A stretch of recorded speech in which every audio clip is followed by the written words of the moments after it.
Zaccai Curtis is a pianist, composer, and teacher who's played with artists like Christian Scott, Eddie Palmieri, and Sidney Blackman Santana. He teaches at the University of Hartford's Hart School and West Con. He's also written two books to help students learn about jazz and Latin jazz. And he leads his own group, the Zaccai Curtis Quartet. And he co-founded a record label, TRR Collective, with his brother Luquez. He's also produced the Grammy-nominated album Entre Colegas and created the Riff Music News app. And most recently, something very exciting, a winner of the Grammy for Best Latin Jazz Album. So, Zaccai, thanks so much for taking the time today. Good to see you.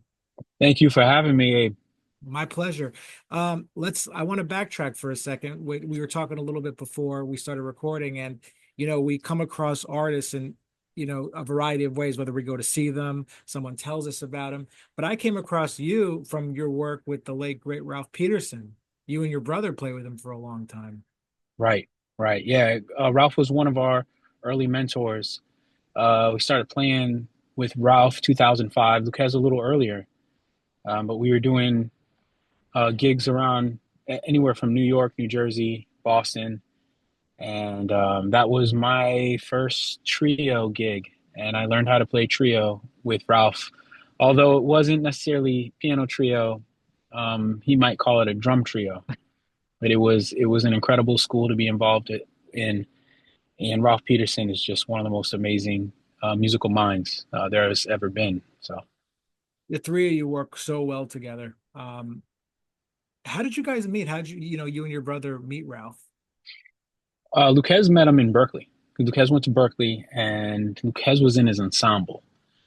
And he started to play with Ralph in Ralph's, uh, I think his in his septet, and then septet or sextet.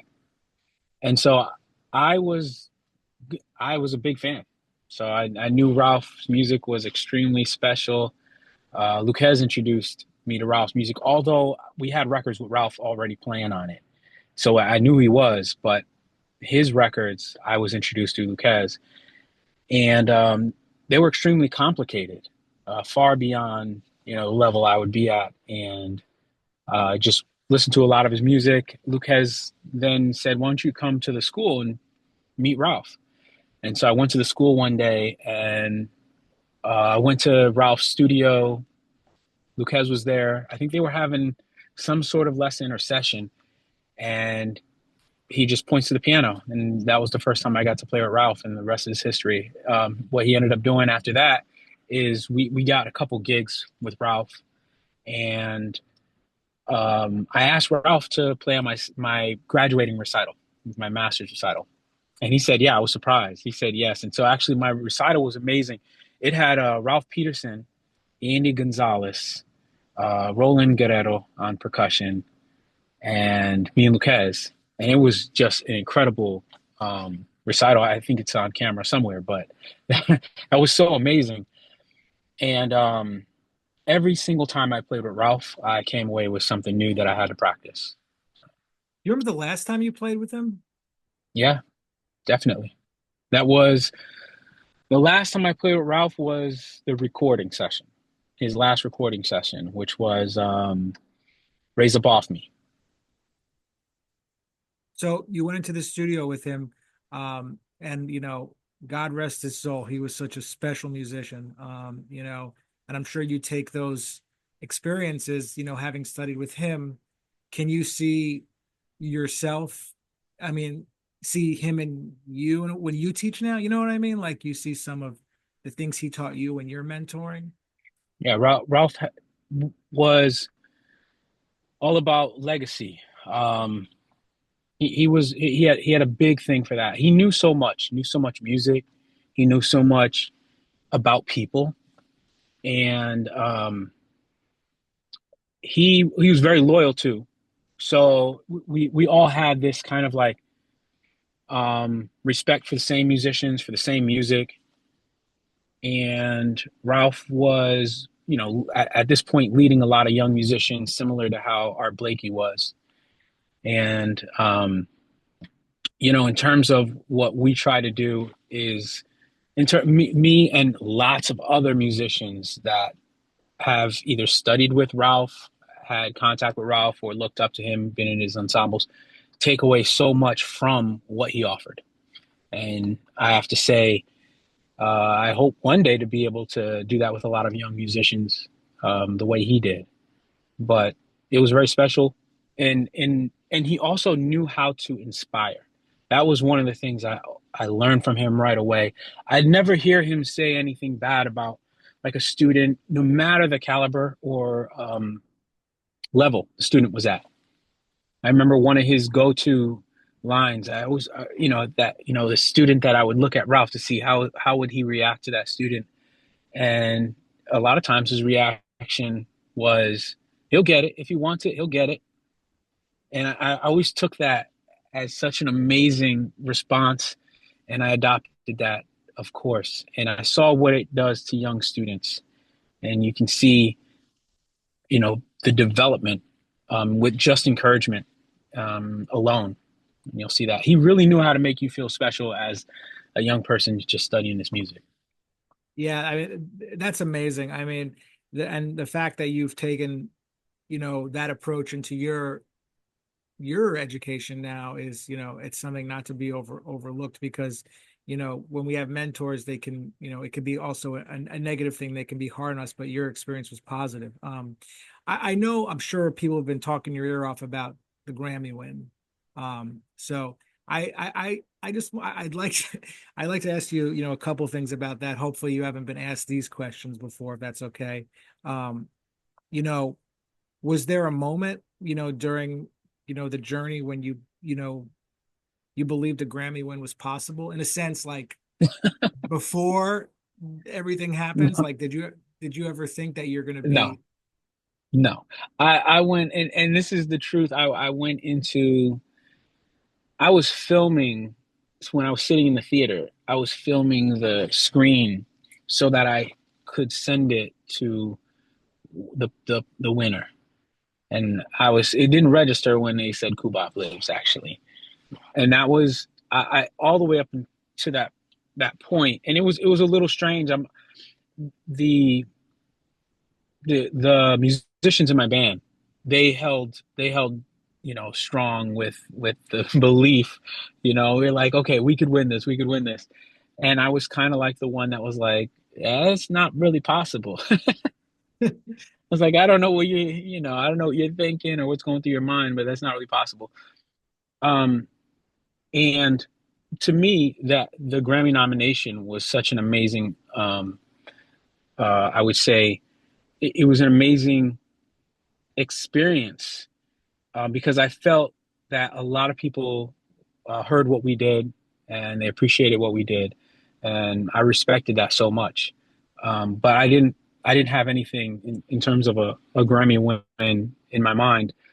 Um, but it's amazing, and in terms of like having like music like kubop, which is a style of music that fuses Cuban music and bebop together, to have some sort of recognition, and it is really inspiring, um, and it makes me feel like I really have to work to, you know I would say, push myself as hard as I possibly can.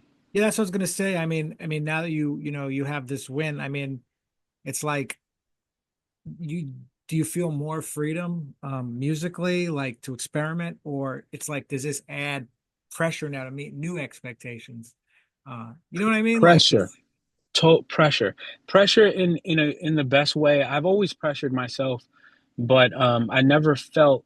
Um, I've always pressured myself, but as if no one's watching and no one's listening.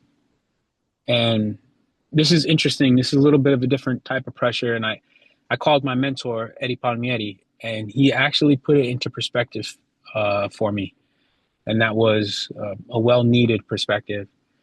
Um, and, the musicians in the band, they are truly the best of the best. So Zaccai Curtis, Camila Molina, Reynaldo de Jesus, Willie Martinez. And I'm so glad that they're able to get that recognition.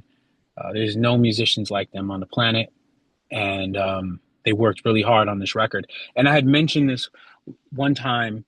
The record was really a snapshot, and that was a concept that I also got from Ralph. So that snapshot, he talks about records being a snapshot in time. Um, they're not the work. That's just a snapshot, a small amount.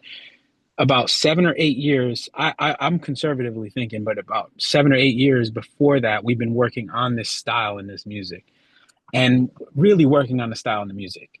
Trying to capture what Noro put out, Noro Morales, Tito Puente, and then also going into the bebop side of things with the form of the music. So it's really difficult to get musicians that understand all the aspects, It's both sides. complex. It's very Yeah. complex. And so 7 years later, we, go into the studio, and that this album was what comes out. And the album was very like, we didn't tailor it as much as you would an album that maybe you bring in songs into the studio and you work them out in the studio. They had already been worked out throughout those years. So it was truly a snapshot of what we've been working on for 7, 8 years straight. Um, it's you say it's a snapshot as if people, if almost like you want them to be able to see everything that's before and all the work that went into it, but it's you got to document it somehow, right? Right. That's right. That's absolutely Um, right. And it reminds me also, like, the process, thinking back on it reminds me of how a lot of musicians used to talk about how they would go on tour and then come back from a tour and then record the record or record the music, which is the opposite of what I'm used to, or a lot of musicians are used to, where we have to make a record first and then use that record to then book performances and tours.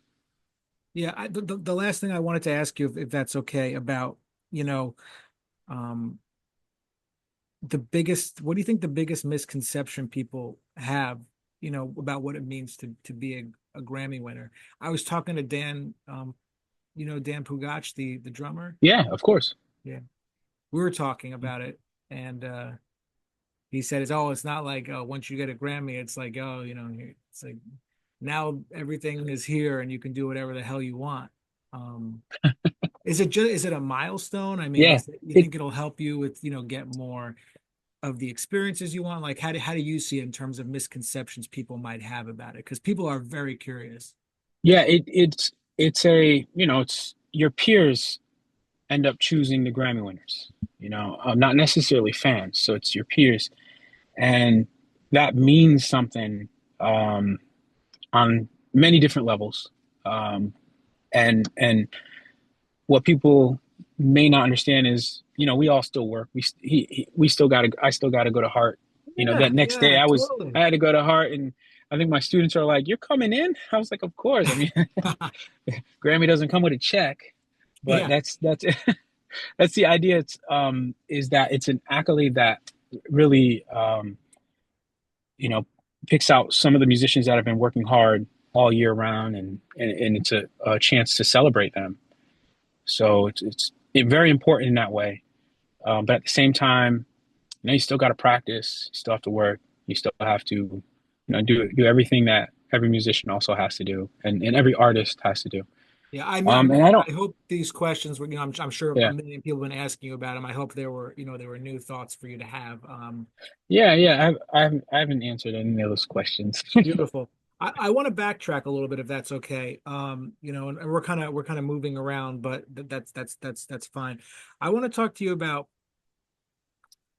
what it was like.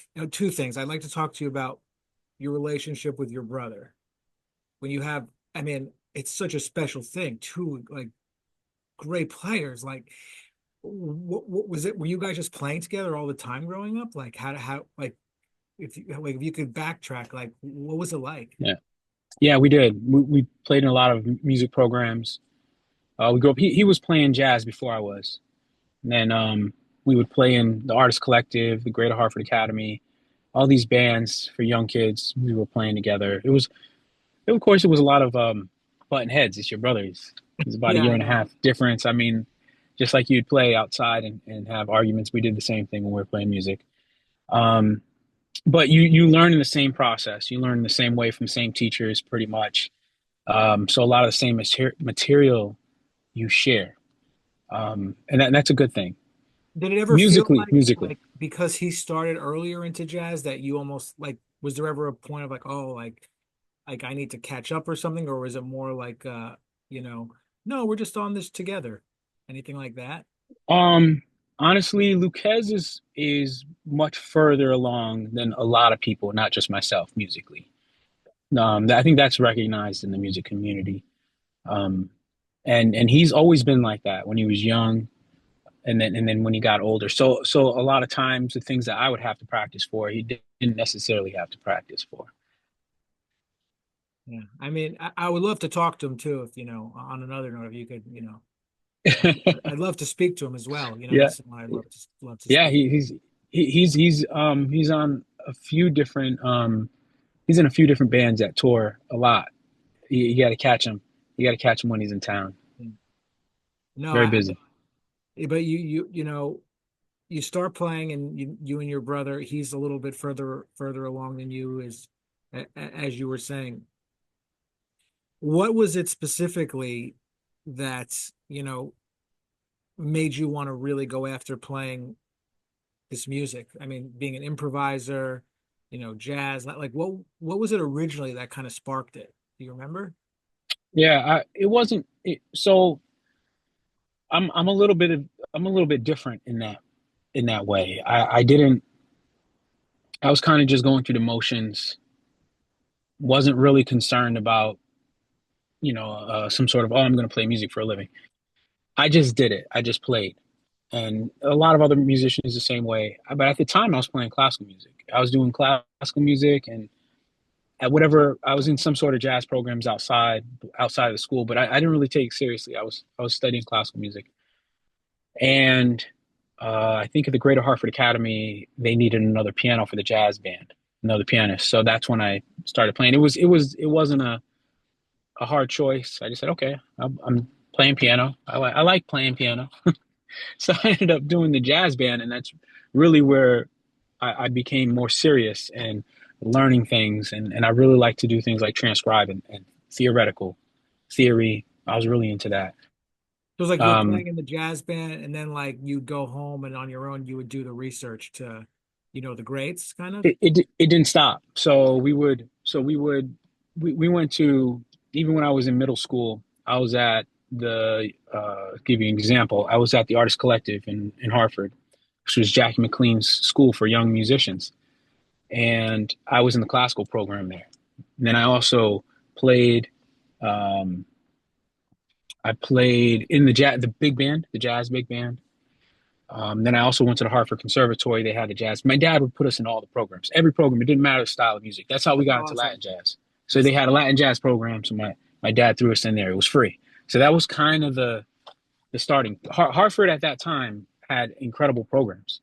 Incredible teachers were there. So, we were lucky. But that was my beginning, was just being in these programs, and then eventually, studying the music seriously after a while. Man, I auditioned to go to the Hart School when I was 17.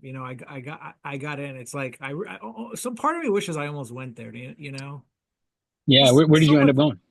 I went to Berkeley, and Oh, nice, nice, nice, nice. That's fun. Berkeley's great, but I mean, it was in retrospect that could have been another beautiful thing, if I look back on it. But Yeah, yeah. I went to Boston as well. And also part of me thinks about that. Like, what if I went to Hart and stayed home? My older brother did that. All my friends went to Hart as well. I have so much friend. That's a good thing. Is I have the friends from Boston and the friends from Hartford. Hartford's got a great scene, and Yeah. you're kind of in this between New England and New York, and being able to navigate that. I mean, it's also kind of, does it ever feel like you're in these like different worlds, music, you know what I mean, like geographically, but they're all so close to each other. Not anymore. Yeah. I'm always, sometimes I'm in New York twice a week. Boston, I'm not. I don't go to Boston too often. I used to, but not anymore. So it just feels. It does feel like just an extension of just the music world altogether, and I just play wherever. Yeah. So what's on the agenda now, like for coming up in the upcoming months or the rest of the year that you're really looking forward to musically? Yeah. The performances. I'm looking forward to playing with these guys. We have some stuff coming up. I think we have something at Pregones Theater in New York, and there's a few others I want to make announcements of, and I'll probably make announcements on my website, just because I just want to make sure all the details are straight and who's playing on what. But the performances should be a lot of fun coming up. I'm really looking forward to that. So, is it mostly be in theaters like that? Right now, yeah, but festivals, theaters, we're trying to get some of the clubs involved. I know one of our main places that we've been playing all the time at is the Side Door, which is in Old Lyme, Connecticut. That's like one of my favorite clubs. So we'll probably be talking to them shortly. And I mean, anywhere really, but that's kind of the vibe right now is You'll to get play the in the clubs, performances rolling. clubs, theaters, like do it all basically. Right, right. That's you do you is it still like I don't know, there's something special about playing at a jazz club though, right? Yeah, yeah. That's some of the jazz clubs are some of the most fun places to play at, and um, The vibe. the vibe, the people that are there running it, they really love it. I mean, they could be doing other things. That's another thing. If you own a jazz club, I really tip my hat to you because you could just turn that jazz club and have an R&B, weekend and make a ton more money. So I really appreciate these jazz club owners that, are really making this happen, keeping the culture alive. So The Side Door, was that is that your favorite club to play in, you think? Or yeah, one of it's one of my favorite because I've known Ken since I was a young kid. Ken is the one that owns the club, and it's like I have family around. Family always shows up when I'm there. I have family in New London, um, and I also have family in New Haven too. But family in New London is not too far away from where Old Lyme is, and so we always like to hang out there. It's just a great vibe. They treat the musicians really well, so it's yeah. I like the environments that the clubs bring. I was driving home from Newport in Rhode Island to New Jersey, me and my wife drove past. I'm like, oh, that's that famous jazz club right there. Yeah. Yep. People Yep. could no, Yeah. I'm saying like people could see it. It's like, it's in that sense. It's really, Yeah. really cool. No, this has been awesome. I really appreciate, you taking the time to speak with me today. And you know, and I really appreciate the things you said about Ralph and stuff too. I just I'm that was some beautiful stuff. And just one more quick thing, if one more thing I'd like to ask you, if that's okay. Yeah. Um, Yeah. Definitely. um, you've worked with so many great people. Who do you want to collaborate with that maybe you just like who's on the top of your list in the jazz world that maybe you just haven't crossed paths with yet, or just, you know, hard to reach, something like that? I mean, that might not be the case, but who do you really want to play with? Like, who you feel like, what do you have a strong connection with musically? Um, there's a lot. There's a lot. I mean, first I'll got to shout out, the people that I dedicated the record to, which is Donald Harrison and Eddie Palmieri, and I still work with them musically as well. Amazing, amazing. So I feel like there's an aspect to that, and so much more music that can be explored, with those great musicians. There's a lot of young musicians that I listen to that I think are incredible, and people like Emmanuel Wilkins and a lot of other people of his caliber and his age that would be great to work with. I'm looking forward to doing something with my brother Keon Harold and his brother Emmanuel, and then also my brother Lucas. We've been Oh yeah. talking about this for years to do a brothers project, so we might be putting that into motion very soon. Oh, that'll be Um, killing. yeah, yeah, yeah. There's a lot of other great players that for me, I don't really see a player that I don't want to collaborate or play with. I love that. That's the thing, and just like people ask me the same thing about pianists, and I'm like, I don't think I've ever heard a piano player that I didn't like. I mean, it's really hard, but there's a lot of musicians out there doing some great work. A lot of musicians doing a lot of great work in the Latin jazz community that we look up to, and a lot of young people doing it.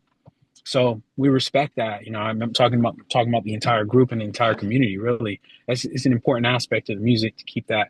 The African rhythms that stay alive through the Cuban music is something that's extremely important to keep, I guess, in your knowledge base. You know, I just love that that you that's said like there isn't anyone I don't want to play with, because like now that I'm thinking like this put that thought in my head, for me personally, I'm like I want to play with everybody. Either I'm gonna be pushed or I'm gonna be the ones pushing them, you know? So it's yeah, I'm not lying, no, but thanks yeah, so much, man. I really appreciate you taking the time to do this, and wish you a wonderful 2025. thank you so much. I appreciate it, Abe. Thanks for talking to me.